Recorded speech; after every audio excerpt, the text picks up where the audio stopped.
welcome to Creekside 8. It is May 13th, 1923, and the reason I'm retaking this is the last time I took it, it had just been completed and furniture wasn't moved in, and the shelving and stuff like that, but it's not too far differently from that time. Now, Creekside 8 was hit by a tree about, oh gosh, maybe going on 9 years ago, and it was like these oldies here. It was built, 80 years ago, 16 by 16, and they decided to demolish it. It was kind of a shame because of being a gentleman carpenter, although I use those terms loosely. Myself, I could have been salvaged, but they decided to demolish it. And when they rebuilt it, now these oldies over here were roughly built at a cost of $500 each. When they rebuilt it, I think it was around $32,000 because they had to rebuild it by code.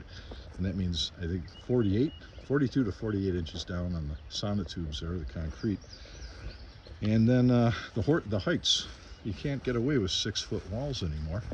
And for egress, they put in the larger Anderson windows here, which are far more efficient than the single pane sliders that are on there. But what's really cool is that the Creekside 8 used to face the road. And I don't know what the founding fathers were thinking, because all those cabins over there face the road instead of the creek. But they got smart this time, and when they rebuilt it, they faced the creek. And this is really nice. My only complaint, if there's such a thing here, so I'll be camping here next week, is that it doesn't have the charm, the ambiance, the smell, I guess, of these original Creekside cabins here. That's a double. That's number 9 over there, and it's a double with the addition on the side, which makes that a little bit unique.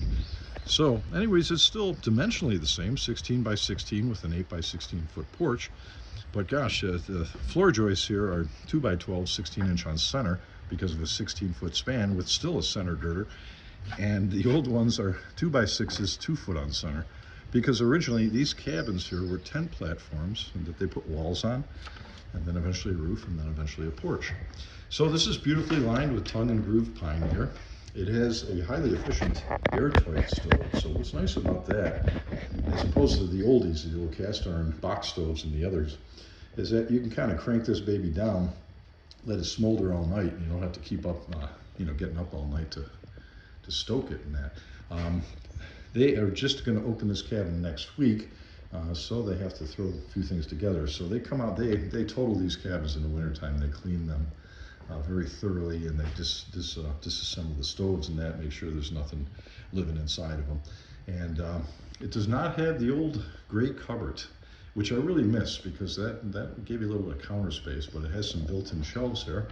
And as always, every cabin comes equipped with the extinguisher. They are far better as far as the backing there. A lot of these cabins had asbestos backing, and that's all been removed, and a nice concrete sill or hearth, if you want to call it that. I also have the triple wall chimney, which is a small fortune, but much safer should you have a chimney fire. So again, this is Creekside 8. There we go. Creekside 8, and on the Quaker side of the park. And the nice thing is they kept this at the same rate as the old cabins, which I believe is up to about $42.50 a night. And with all of these cabins and cottages in the park, if you rent 7 nights, 3 of those are free. You folks have a great Allegany day. I am. Take care.